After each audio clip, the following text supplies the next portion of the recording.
With The Outer Worlds 2 on the horizon, one big question keeps coming up. Should I play the first game before jumping into the sequel? Here's the thing. The Outer Worlds 2 is confirmed to feature a brand new cast, new planets, and a different story, with the developers even joking that the only thing returning is the franchise name.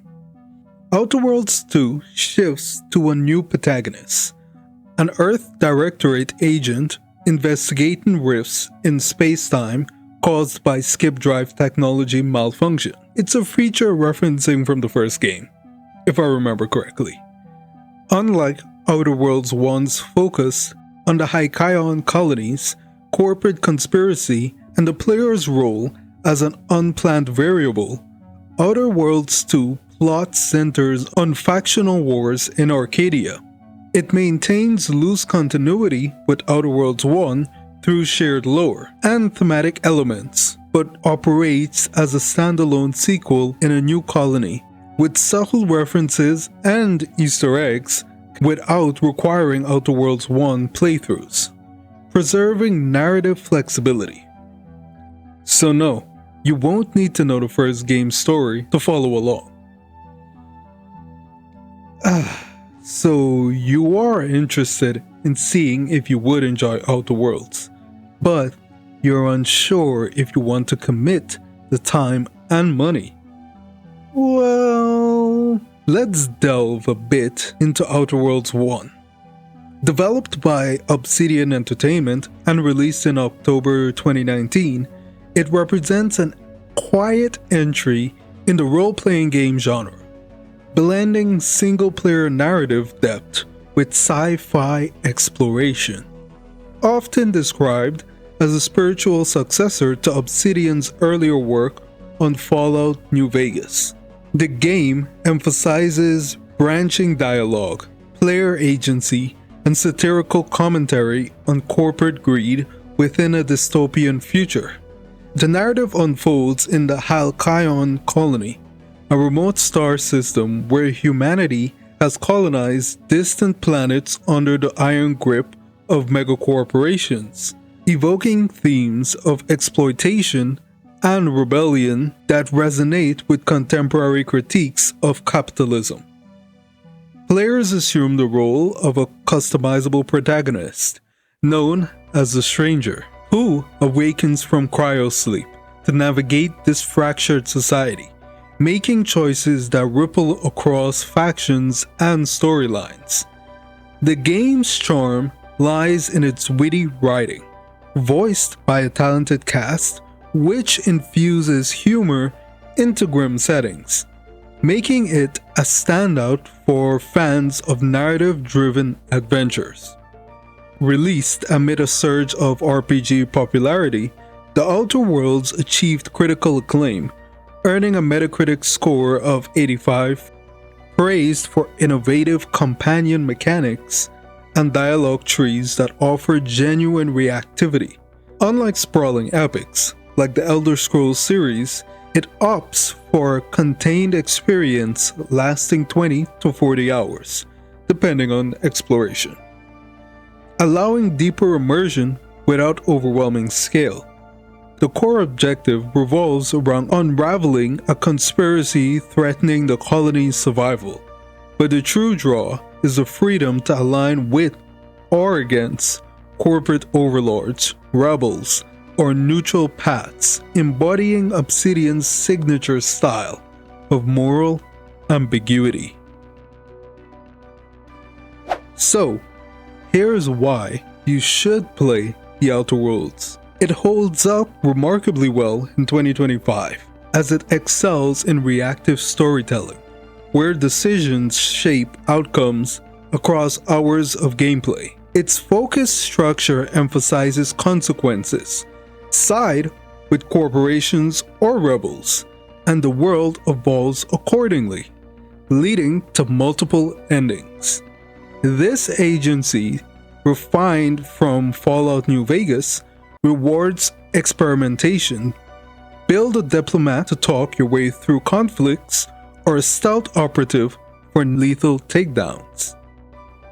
Combat mixes first-person shooting with time dilation for tactical depth, evolving from basic gunplay to customizable weapons like the Shrink Ray. Exploration spans vibrant planets like Terra 2 and Monarch, each with distinct biomes and quests that tie into them. While not revolutionary, the system's simplicity shines. No filler, just rewarding side paths and hidden lore. In a post-2019 landscape of corporate critiques, The Outer Worlds' humor endures as persistent yet fun, not preachy. Its brevity and reactivity makes it ideal for a quick replay before playing Outer Worlds 2. But, admittedly, The Outer Worlds isn't for everyone.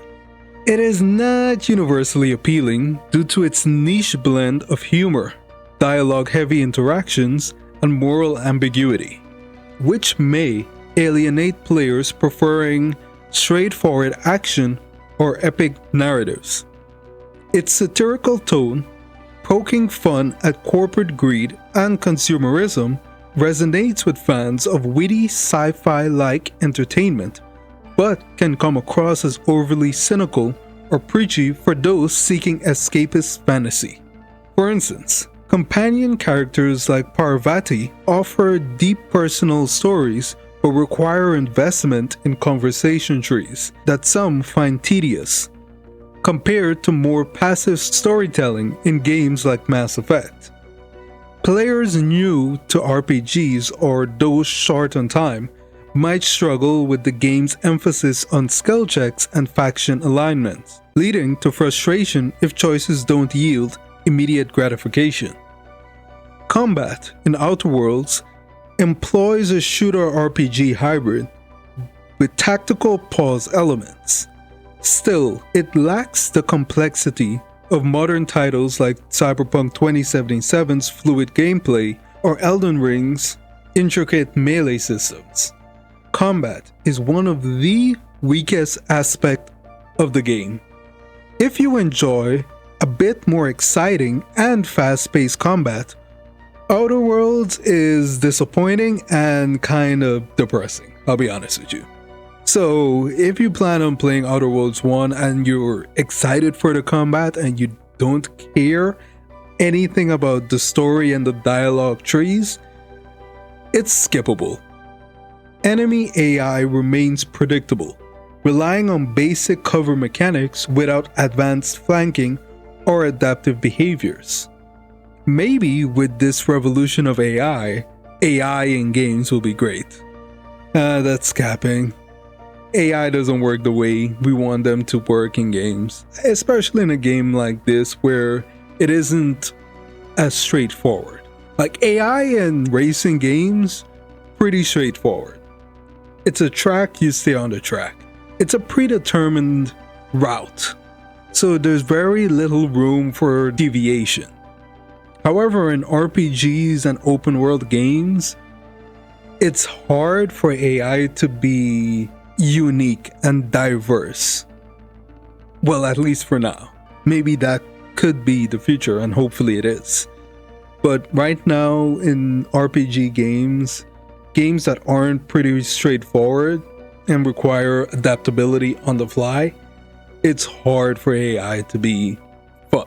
But I digress. Players often report that encounters feel simple after the tutorial planet, as combat resolves quickly without deep build variety. Skills like sneak or lockpick overshadow direct fights. Every single Obsidian game I've played, I play it the same way. Dialogue is the key to getting out of 90% of anything. If I have to fight, I'll fight, but I'll probably more than likely be able to talk my way out of issues I have, or the conflicts I come across in the game. It's a good thing and it's a bad thing, but it's a strength of Obsidian, so I'll give them a pass. However, in the Outer Worlds, many quest lines conclude suddenly, with resolutions feeling rushed due to the game's modest development budget, pretty much The Outer Worlds 1 is a very limited game with decent vision. Hopefully, The Outer Worlds 2 builds upon what it already has in the foundation, but now they have a bigger and better budget, so maybe they can do much more with what they have now. That's the plan, and hopefully that's where we end up with Outer Worlds 2. So, should you play The Outer Worlds 1 before 2? You don't have to. The sequel is set up to be newcomer friendly, but if you love good writing, player choice, and quirky sci-fi worlds, the first game is a solid experience. Think of it less as homework for The Outer Worlds 2 and more of a fun preview of what it can be built upon. So, are you planning on playing Outer Worlds 1 before the sequel or not? What improvements are you looking forward to see in the new game? Let me know in the comments down below. And if you enjoyed this, drop a like and subscribe for more. See you in the next one.